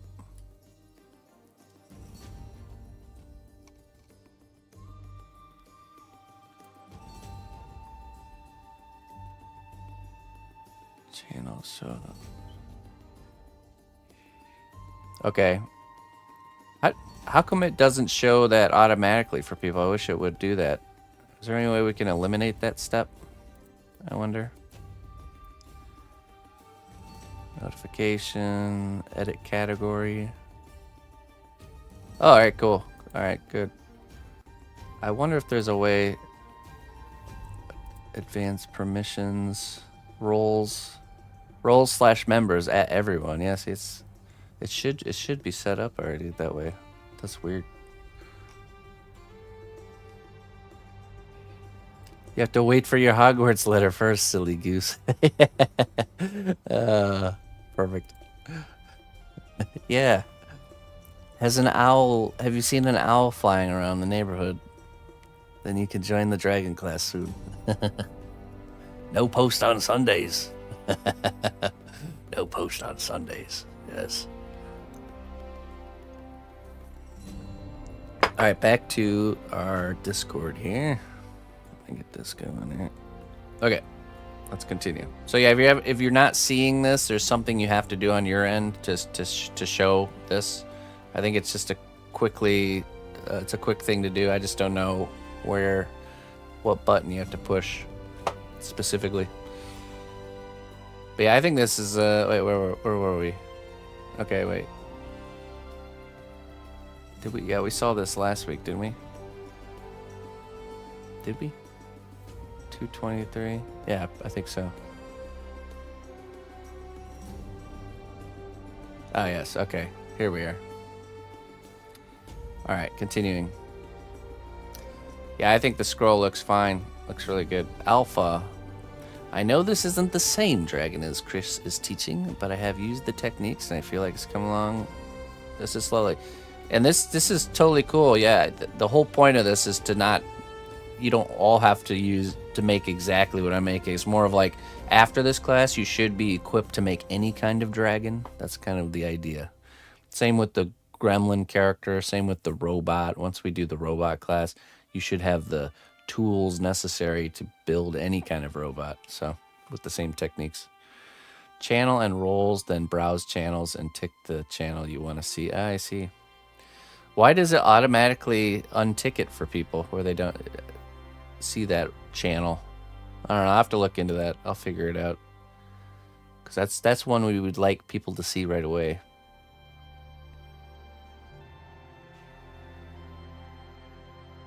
Very good. Yeah, it looks awesome. Sorry, I got distracted with chat. Yeah, this is looking great. Great motion. Scales are looking nice. Nice work, Alpha. Oh, let's see here.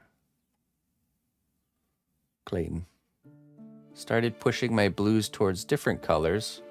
The red on the wing is just an undercoat to simulate light passing through them. Oh, nice. Protected the eyes with 3 coats of gloss, varnish. That is, the teeth really brought it to life. Okay, let's see here. Yeah, look at that. It's amazing how much the eye... Oh, I like your... Well, I normally don't take coin for magic, but this is a special case. We'll wait for the wizard. Special case master here. Potion for you, Greg. Thank you so much for the $30 tip. towards the class fund. I appreciate it, man. And I saw you asking if the time's going to be the same. I think it will be the same. Yeah, unless you want to continue 1v1s and it's going to conflict, then maybe we can shift the class and move the class around. But that's something we can talk about. So, because I'd like to start back up our giant at some point. Whenever you're ready, my friend. Thank you very much for all your support. I appreciate it. Yeah, look at that. That's really good. Really good shading from the orange to... Now, he went with not doing any whites in the eyes, which is very common in the animal kingdom, that there's no whites in the eyes, and you just see, like, pure iris. That's one way you can do it, for sure. Yeah. I like the red on the wings, too. And I like that you did the darker blues up top here. You know, talking about that... kind of the back having a darker color and the underbelly having a lighter color. 1v1, yeah. Yeah, me and Greg, we just load up Street Fighter and beat each other up in video games. And his sculpting skill grows from that. It's weird. Strange magic.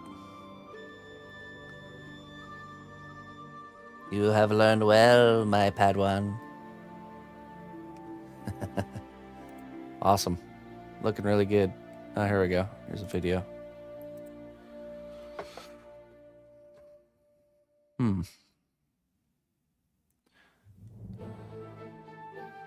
Okay, I think you haven't done a lot of painting on the books, if I'm not mistaken.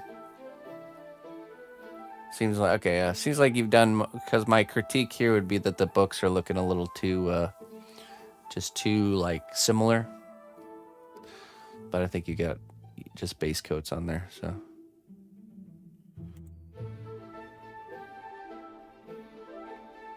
But the paintwork on the dragon itself looks awesome.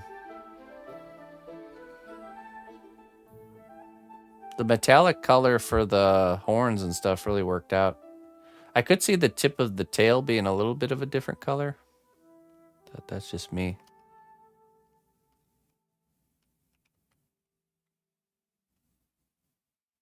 Just base coats, okay. Yeah, really nice. PB Sculpt. Okay, let's see what we got here.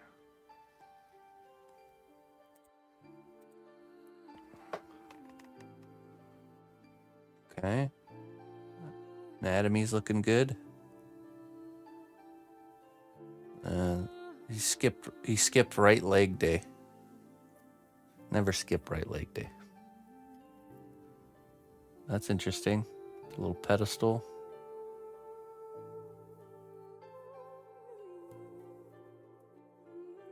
Okay. Yeah, the leg looks good. Really good. I think you should try to flesh in a foot. Just like it doesn't have to be the full version of the foot, but just like a sketched version of the foot will help you get that lower leg anatomy looking good. And then you could sculpt on top of the sketch. You know, sculpt the like really skinny toes and just kind of the width of the foot. So that way you can go over it later and do the actual detail. But it'll help with the anatomy there. Hard to film, sorry. Only managed a few hours of sculpting this week, but been at it a good few hours today. Just got to figure out the foot and claws, yeah. Yeah, so the foot will be just like, almost like imagine a palm of a hand, right? So you're going to make this shape, which will be just kind of like a smushed blob of a square rectangle. And then each individual finger will just be just like a really skinny piece of clay, and just kind of play around with the position of them till you get something that looks natural. Then finish the leg with the scales and textures. You don't have to do the foot. You can just leave it in that skinny form. You bake it, and then you do another layer on top of the foot and actually detail the foot and the claws and stuff. Sometimes it's too much if you try to do the whole leg and foot all at once. It's just a pain in the butt, so. But yeah, looking good. Keep it up. Soldier Dude, all right. Let's see. Redid the soft-looking diary book. base not done yet. Okay. Let's take a look here. Man, I really like the texture on your guy. It's very crispy. Oh, hey, look at that. Some nice detail work. Oh, wow, okay. You really went, I could tell you had a good time on the books.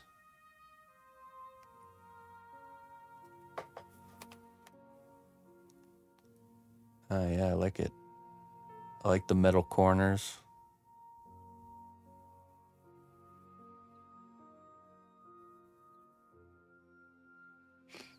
Is there something, are you making the base, the very, very bottom part, look like more books? Or is there something else going on there?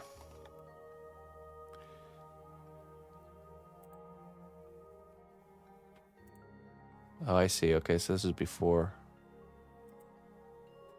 Now it's coated in clay. Wood table. Okay, yeah. Yeah, that'll be good. You're just gonna sculpt in the texture and make it look nice.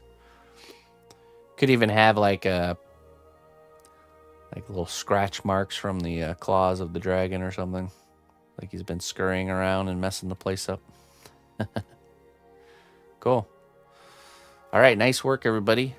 Again, if at any point of the dragon class you're following along, even if you just start today, you just post your work here, and each Sunday I will check and look at it and give you feedback. And if you have specific questions, this is the best time. I mean, you guys can come in during the stream during the week and ask questions too, but really this is kind of the time for it. So if you have really non-urgent questions or whatever, you can type them in here, or type them in the chat while the class is happening. And that way I can talk and explain and demonstrate, you know. Or if it's an urgent thing, just come in during the normal stream and I'd be more than happy to help you then too. Doesn't really matter. So, all right, Gremlin class. Let's do Gremlin class here. We got some updates going on here. Rachel. I'm not usually one to share what I'm working on, but I'm really excited about this class. This is what I did for week 1. I've decided to make a little old lady halfling gremlin, okay? She might have some whiskers so I don't feel left out when I get to the beardless. Maybe a little Fu Manchu mustache, you know? You could also apply a lot of the beard lesson to the hair. You know, you could just make some like really curly, tight knit type hair too. So don't feel like you have to do facial hair if you don't want to. Don't have much experience, but I'm looking forward to changing that. That's right. Well, this is looking really good. Really good. I can already see the character. I can already envision it. I like that you went with this kind of like I think you're going for like a little bit of a smirky smile here. And I think this side looks more like laxed and this side looks more, you know, kind of like cheeky. So just kind of decide which one you like and then make the other one match it. I know it's difficult, but just try to get the... I mean, this is the thing about the gremlins, which is so nice, is you could just leave it like that and texture and detail it and it will still work. So, but I would like to see probably it go one way or the other. Eyes are looking good. A little bit asymmetrical, but that's okay. That works with the gremlin. Oh, here we go. Oh, yes. She looks wonderful. She's got a little bit of a sassiness to her, I think. Like a confidence stand. All right. Yeah, looks good. I have her armature on the stand, but I'm still working out her overall pose. I'm thinking she'll be the leader of a ragtag group of traveling halflings, guiding them through the dark and dank forest for mushrooms, of course. Oh, yeah. The old wise trail guide lady, yeah. Mushroom hunter extraordinaire. Teaching the new ones how to find where the good mushroom spots are. Yeah, really good. Yarrow.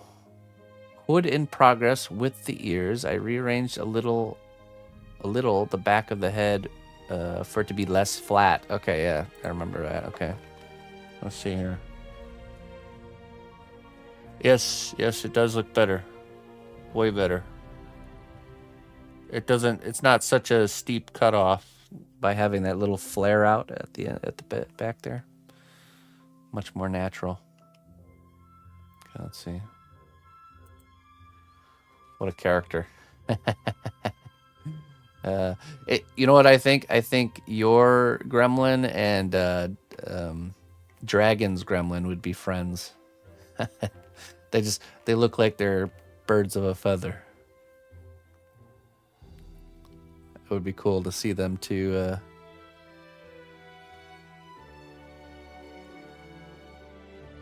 It'd be fun to see those two on display next to each other. Which, if you don't know what dragons look like, it's hang on, let me show you.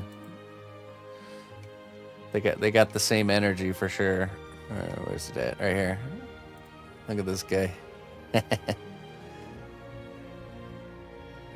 It's like you can't tell if they're a good guy or a bad guy, but they're definitely leaning more towards like the bad guy side.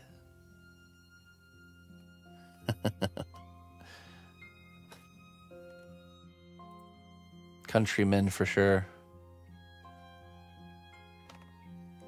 So cool. Gentle and kind. Very wonderful. All right. Hey. That's going to do it for today, folks. Thank you so much for joining. We will be back on tomorrow with our normal project lineup. I ordered all the mold making materials for the Blue Dragon water, and they should be here on Monday, tomorrow. So looks like we're good for jumping into some water making on Wednesday. So tune in for that. Tomorrow we're working on the Skyrim Dragon. I finished off the one wing, so we have to do the other wing and then continue to sculpt the more dragon stuff. So what else we got going on? We got Lazelle in the evening stream, Baldur's Gate 3 character. And yeah. Carry on, my friends. Next Sunday I'll be demonstrating how to paint the book. We'll just focus on that and just kind of paint it all the way through one of the books. And then after that, the Sunday after that will be just kind of a homework session to try to get this finished up. So we'll be ready to start the robot class. And at some point, I need to maybe I'll get that done today, we'll see. But I need to make a video showing you guys tools and materials you'll need specifically to the robot class. So any early tips for book painting? So I think the biggest one is when you do the pages, to paint them with like a, not pure white, but almost like an off-white color, just like I did with the eye, and then use a brown wash to do pretty much all the work for you. Since we did such a high texture on the book. So off-white for the base color, then the wash of the kind of like a darker brown, but really thin, so it leaves a lot of the white behind. And then maybe a pure white dry brush right on the corners or edges or areas you want to highlight. And then that's pretty much it. I mean, and then the leather, a good way to do leather is the same thing. Think of the color that's under the leather, not the color that is on top, you know.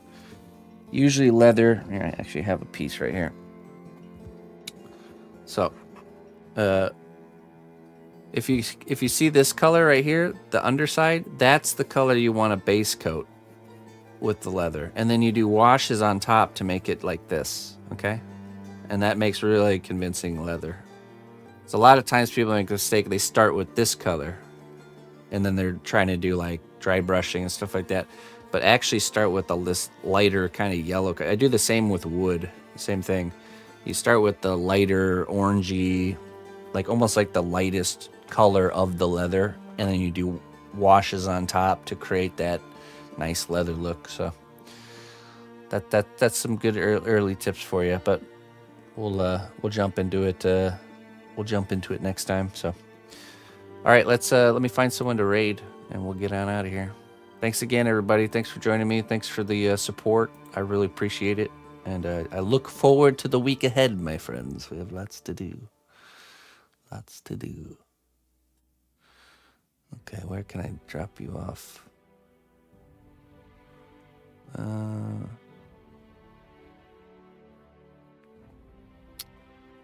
Let's go raid Maya, painting their first miniature. Maya.